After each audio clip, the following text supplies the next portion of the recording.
Hello students, today we are going to discuss the next exercise 3.7. This is optional exercise, and in this exercise all the methods which we have studied till now, we will use those methods to solve the problems of this exercise 3.7.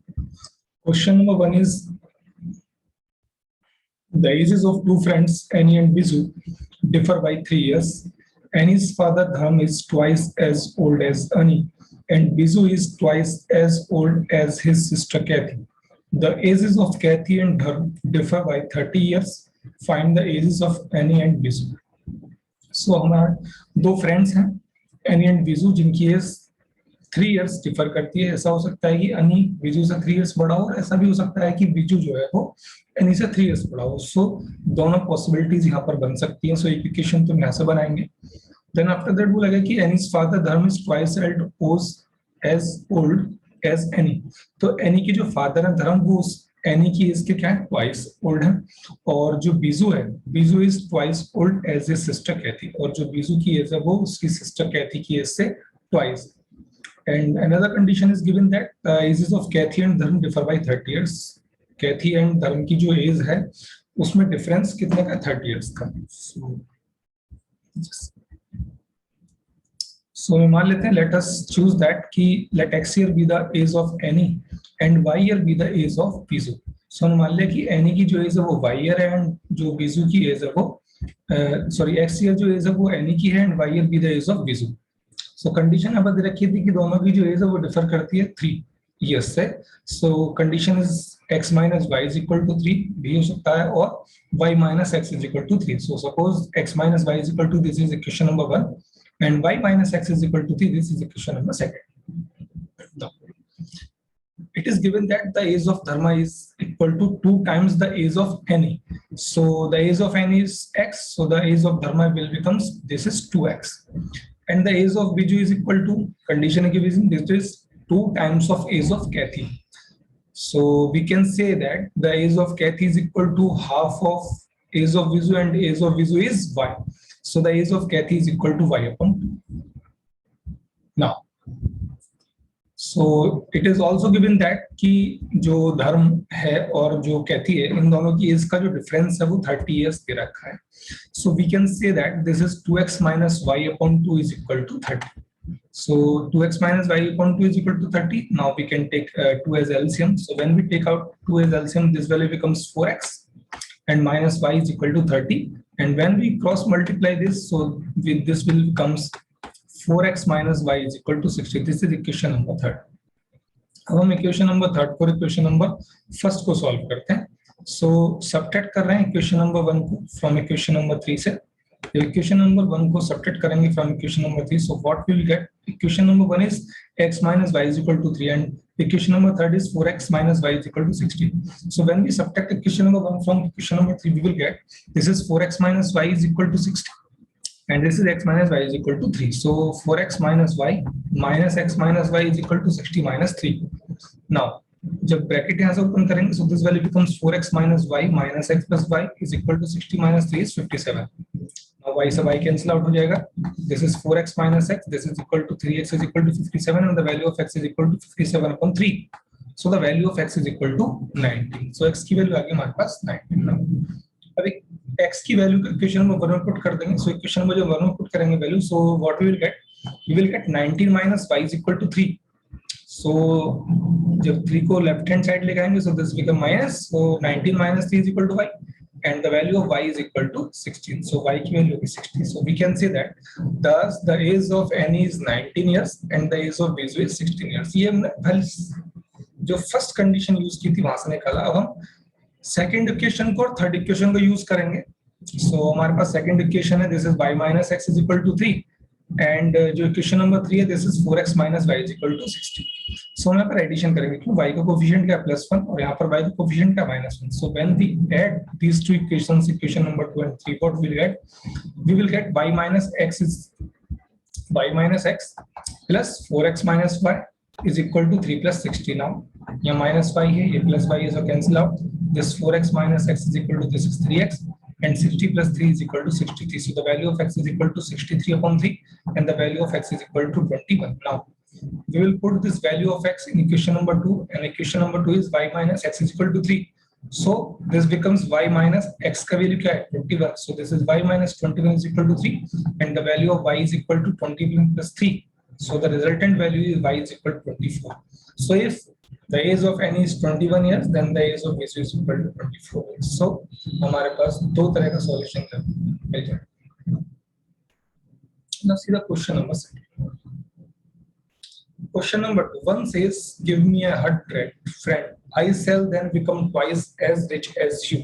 So दो friend है, एक friend दूसरे friend से कहता है कि friend अगर तुम मुझे 100 रुपीज दे दो, सो देने के बाद में क्या होगा, जितना अमाउंट तुम्हारे पास बचा होगा उस अमाउंट का 2 टाइम्स होगा मेरे पास.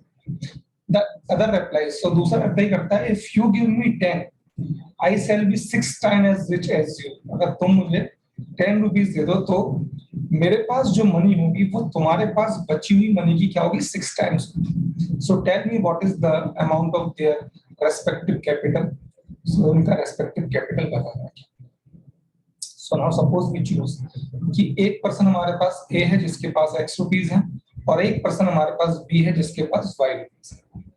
So using the information which is given that कि ए जब बी से कहता है कि भाई तुम मुझे 100 रुपीज दे दो, तो मेरे पास जो मनी होगी वो तुम्हारे पास बची हुई मनी की 2 टाइम्स होगी. मींस दैट कि जब बी अपने y में से x को 100 रुपीज देगा तो a के पास कितने हो जाएंगे x प्लस 100, और y के पास क्या, b के पास क्या बचेंगे y minus 100.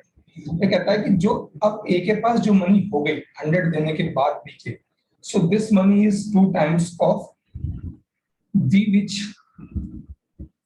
he had now. ठीक है, तो अब जिसके पास बची हुई है, बची हुई कितनी, इसके पास y minus 100. So x plus 100 is equal to 2 times of y minus 100. So when we solve this we will get x plus 100 is equal to 2y minus 200. So this becomes x minus 2y is equal to minus 300. This is equation number 1. Second condition दी हुई है कि b कहता है कि अगर a मेरे को तुम 10 रुपीज दे दो तो मेरे पास जो मनी होगी ना वो तुम्हारे पास बची हुई मनी की 6 टाइम्स होगी. मतलब अब b के पास कितनी मनी होगी 10 देने के बाद y plus 10, a के पास कितनी बची मनी x minus 10. तो कंडीशन के अकॉर्डिंग y plus 10 जो होगा this is 6 times of x minus 10. So this becomes 6x minus 60 is equal to y plus 10, and when we will solve this for x and y we will get 6x minus y is equal to 70. This is equation number 2. हम देखते हैं यहाँ पे कि यहाँ पर है x minus 2y और यहाँ पर है 6x minus 5. सपोज हम y को एलिमिनेट करना चाहते हैं, सो हम इक्वेशन नंबर 2 को मल्टीप्लाई करेंगे 2 से. So when we multiply equation number 2 by 2 we will get what we get. So this becomes 12x, this becomes minus 2y, and this becomes 740. So this is equation number 3. अब हम यहाँ पे minus 2y है, यहाँ पे minus 2y है, same sign के तो सब्ट्रैक्शन यूज करेंगे. So when equation number 1 is subtracted from equation number 3 we will get, so subtract करेंगे तो वैल्यू बन जाएगी दिस इज 12x माइनस में कितना x, so this becomes 11x, and minus 2y, and this is minus 2y, so this is minus minus plus, so 2y से 2y value cut जाएगी, and this value becomes 140, and minus minus minus plus, so this is 140 plus 300, so the value becomes 11x is equal to 440, and the value of x is equal to 440 upon 11, and the resultant value of x is equal to 40. So x की value हमें यहाँ से मिल जाती है, this is 40. अब x की value को किसी भी इक्वेशन में हम पुट कर सकते हैं. Suppose I am putting the value of x in equation number 1, so what we will get, equation number 1 is x minus 2y is equal to minus के 300. So when I put here the value of x is 40, so this is 40 minus 2y is equal to minus 300, और जब minus 300 को हम left hand side में लिखेंगे तो value बनेगी plus, और ये वाली वैल्यू जब राइट हैंड साइड में लिखेंगे तो वैल्यू बनेगी plus. So this is 40 plus 300 is equal to 2y. Now 300 plus 40 is equal to 340, and this is equal to 2y, and the value of y is equal to 170. So a के पास कितने थे 40 rupees थे, और b के पास कितने थे 170. Now see the next question. Next question is third question.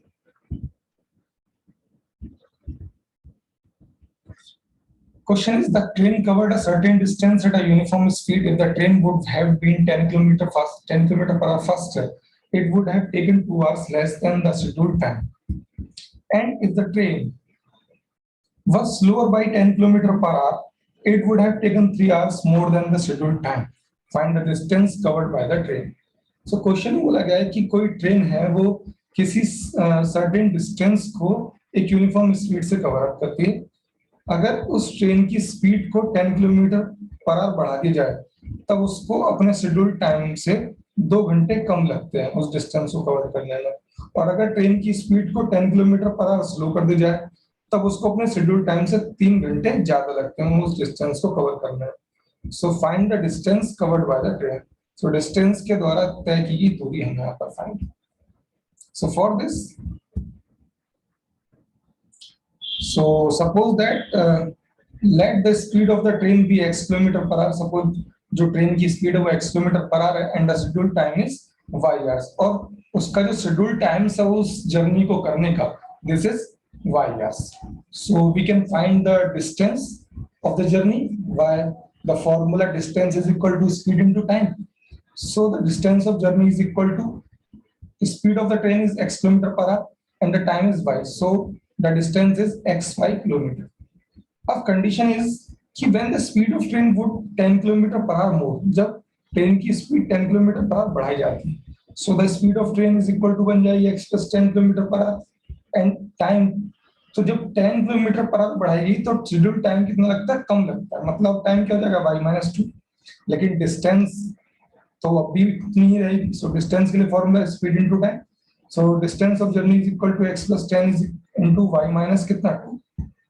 Now distance of journey हम पहले निकाल चुके हैं, this is xy। So now xy is equal to when you multiply this x plus 10 by xy minus 2 you will get this is xy, this is xy, this is minus k 2x, now this is plus k 10y and this is minus k 1y।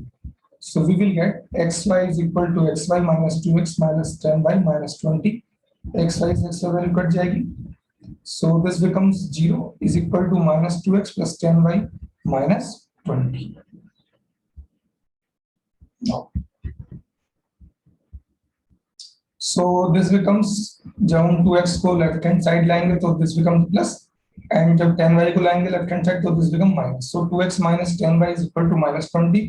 This is equation number 1। हम second case लगाते हैं। Second case में बोला गया कि अगर speed of train 10 kilometre per hour घटा दी जाए so the speed of train क्या जाएगी now x minus 10 kilometre per hour. तो टाइम जो ऐसा लगता था वो शेड्यूल टाइम से 3 घंटे ज्यादा है। तो शेड्यूल टाइम क्या था y, तो कितना टाइम लगेगा, this is y plus 3 hour। Distance अभी सेम रहेगी, तो डिस्टेंस क्या रहेगी, distance of journey is equal to speed into time. So speed is x minus 10 and the time is y plus 3 and the total distance of journey is also given, this is xy। so जब हम यहाँ पर apply करेंगे so we will multiply, now this when we multiply this becomes, this is xy, this is 3x plus this is minus k 10y and this is equal to minus k 30। so we will get xy is equal to xy plus 3x minus 10y minus 30। xy से xy cancel होगा तो value बन जाएगी 0 यहाँ पर। so this is 0 is equal to 3x minus 10y minus 30 and this minus 30 becomes this and this value becomes 3x minus 10y is equal to 30। so this is equation number 2। अब equation number 1 में जो value थी हम यहाँ पर देखें, अगर equation 1 में तो इक्वेशन नंबर 1 में हमारे वैल्यू मिली 2x minus 10y और यहाँ पर मिला 3x minus 10y, यानी कि y का जो कोफिशिएंट है यहाँ पर वो दोनों में सेम है तो हम सब्ट्रैक्शन कर लेंगे। So subtracting equation number 2 from equation number 1 what we will get, this is 2x minus 10y minus में 3x minus 10y is equal to minus 20 and this is minus 30।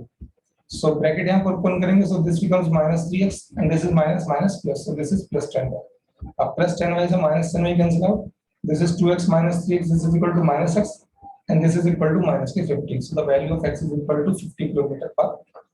इसका मतलब this the speed of train is 50 km per hour। अब इस x की value को हम किसी भी इक्वेशन में पुट कर सकते हैं। Suppose I am putting the value of x in equation number 2 and what we will get 30 into 5, 3 into 50। so this is 3x minus 10y is equal to 30। so 3 into x is 50 minus 10y is equal to 30, this value becomes 150 minus 10y minus 30 is equal to 0। 150 minus 30 is what, this is 120 minus 10y is equal to 0 and 10y को लेके जाएंगे right hand side में, so this value to 10y is equal to 120 and the value of y is equal to 12 hour। so time आ गया हमारे पास, जो schedule time से पहुंचने का उसका कितना 12 hour। now the distance covered by the train, तो डिस्टेंस कितनी कवर करेगी train So distance covered by the train is equal to speed into time. Speed is what? This is 50 and time is what? This is 12. So this is 50 into 12 which is equal to 600 kilometer. It means कि जो train है वो 600 kilometre cover up करती है.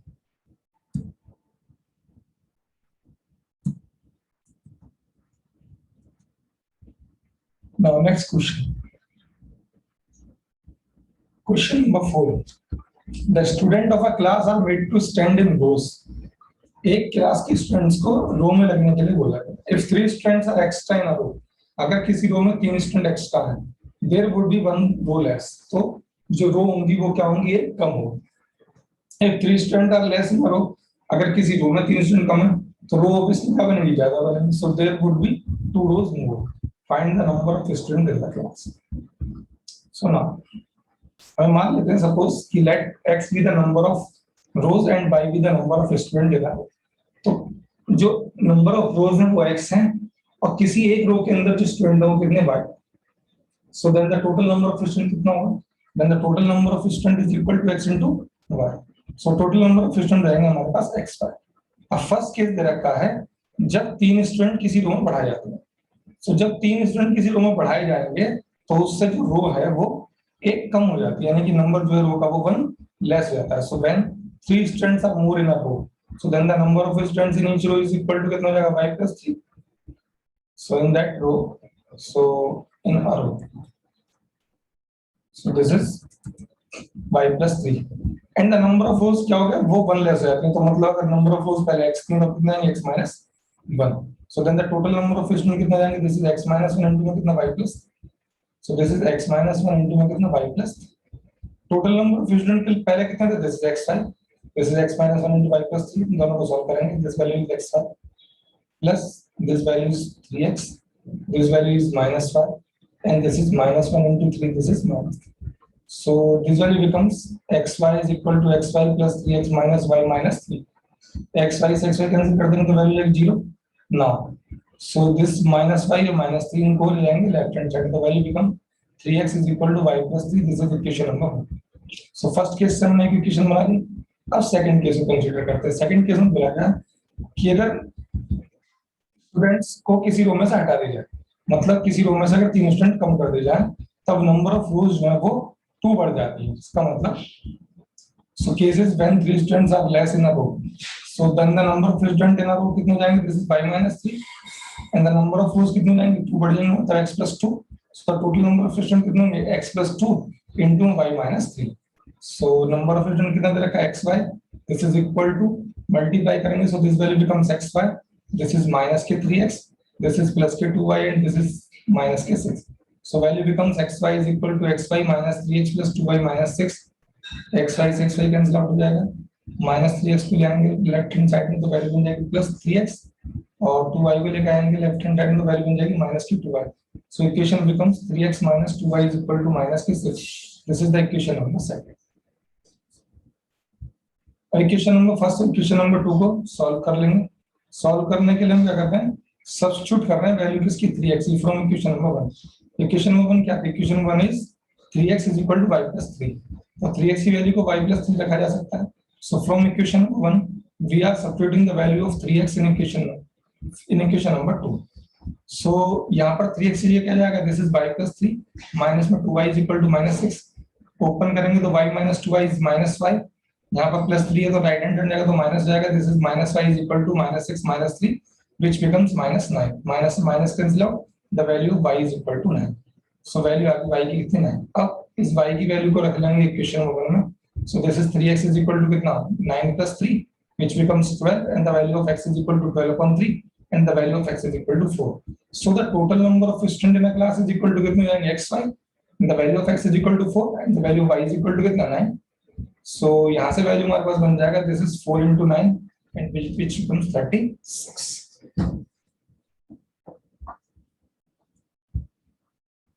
Now see the next question. In next question, in a triangle ABC, angle C is equal to 3 times of angle B, which equals to 2 times of angle A plus angle B. Find 3 angles. तो हमें पता होता है कि किसी triangle के in triangle का सम कितना होता है? 180 होता है. So इस प्रॉपर्टी को यहाँ पर यूज करेंगे तो सॉल्व करेंगे. हमें कंडीशन दे रखी है कि एंगल सी की value angle 3 times of angle B है and which is equal to 2 times of angle A plus angle B. So अगर तीन वैल्यूज हमारे पास बराबर हों तो इसका मतलब वो वैल्यूज आपस में इंडिविजुअली बराबर होंगी। सपोज मैंने चूज कर लिया कि let angle C is equal to angle 3 times of angle B and which is equal to 2 times of angle A plus B. तो मैंने इसकी वैल्यू को मान लिया, सपोज ये वाली वैल्यू किसके बराबर है, के। अगर ये वाली के बराबर है इसका मतलब एंगल सी भी के बराबर होगा। Angle 3 times of angle B angle C के बराबर होगा, 3 टाइम्स ऑफ एंगल बी इसके बराबर होगा, एंगल सी इस एंगल के बराबर होगा और 3 टाइम्स ऑफ एंगल बी इसके बराबर होगा। ठीक है, तो सारी वैल्यूज आपस में कम नहीं बराबर। सो अगर मैंने चूज कर लिया कि if 2 times of angle A plus angle B के इक्वल है, सो ए प्लस बी की वैल्यू क्या जाएगी, दिस इज के अपॉन 2। अच्छा, अब यहाँ से दे रखा है कि एंगल सी की जो वैल्यू है वो इसके भी इक्वल है। इसका मतलब एंगल सी की वैल्यू क्या हुई के, और हमें पता है कि तीनों एंगल्स का सम कितना होता है 180 होता है। So angle A plus angle B plus angle C is equal to कितना होगा 180। Now angle A plus angle B is equal to कितना दे रखा K upon 2 and the value of angle C is equal to दे रखी K. So this is equal to 180। Now K upon 2 plus K is equal to होगा 3 K upon 2 which equals to 180 and the value of 3k is equal to cross multiply कर लेंगे। So when we cross multiply then this value become 3k is equal to 360 and the value of k is equal to 360 upon 3 and the value of x is equal to 120। So हमारे पास k का value कितना आ गया, this is 120। हमें पता है कि angle c की value किसके बराबर है, k के। अगर एंगल c की वैल्यू k के बराबर है इसका मतलब क्या हो गया, एंगल c कितना बन गया 120। Angle A plus angle B की वैल्यू के अपॉन 2 के बराबर है, इसका मतलब angle A plus angle B की वैल्यू बन जाएगी 120 upon 2 and 120 upon 2 is equal to 60 degree. अब हमने कंडीशन देखी थी कि एंगल जो सी है या 3 टाइम्स ऑफ एंगल बी जो है, 3 टाइम्स ऑफ एंगल बी वो किसके बराबर था, एंगल सी के। सो मैं कह सकते हैं कि angle C upon 3 is equal to angle B. So angle C is equal to 3 times of angle B. And if we want to find angle B, so we can write it as angle C upon 3. And the value of angle C is equal to 120. So one angle B is equal to 120 upon 3 and the value of B is equal to 40. Now हमें condition given है कि angle A plus angle B की जो value होती है वो K upon 2 के बराबर होती है। So angle A plus angle B, B is what? This is 40 is equal to कितना 60 and the value of angle A is equal to 20. So इस तरीके से हम क्वेश्चंस को सॉल्व करेंगे। Now,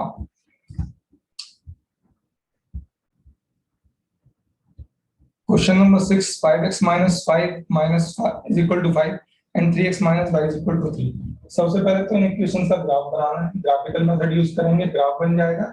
Then determine the coordinate of the vertices of the triangle formed by these lines and the y-axis।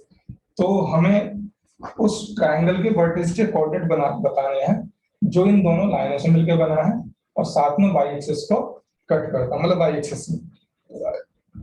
Triangle बनाने के लिए 3 line की नीड होती है, 2 लाइन तो हमें ऑलरेडी मिल जाएंगी स्ट्रेट लाइन दोनों इक्वेशंस, और third line is the Y axis, और थर्ड लाइन क्या वाई एक्सिस। तो सॉल्व कर लेंगे इसको। Next question number 7। Question number 7 में अलजेब्रिक मेथड यूज करेंगे, कोई भी algebraic method, and then we will solve the equations for x and y।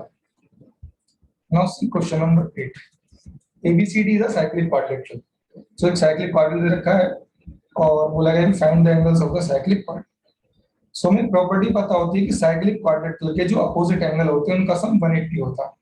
मतलब angle B plus angle D की वैल्यू 180 होगी and angle A plus angle C की value क्या होगी 180। और इसी से क्वेश्चन सॉल्व हो जाएगा। ठीक है,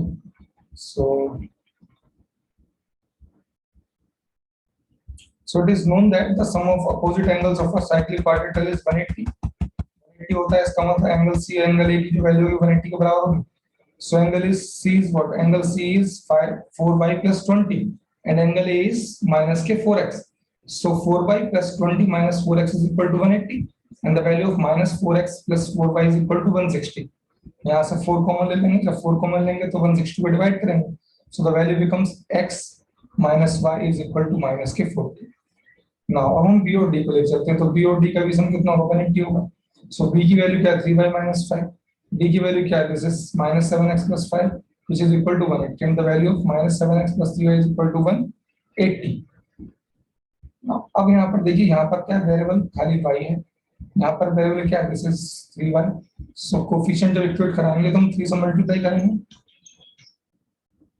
+917417291. so when we multiply this by 3, so equation number 2 को मल्टीप्लाई करेंगे 3 से, what we will get, this is -7x plus 3x, sorry this is 3x minus 3y is equal to कितना रहेगा, this is minus के 120। अब ये equation number 2 and equation number 3 को हम क्या कर लेंगे, ऐड कर लेंगे, ऐड करेंगे तो y का जो कोफिशिएंट है वो एलिमिनेट हो जाएगा।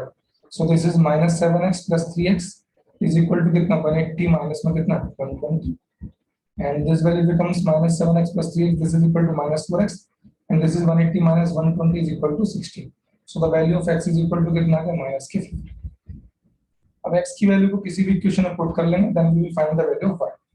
so substituting this value of x in equation number 1, we will get x minus y is equal to कितना आएगा, -40।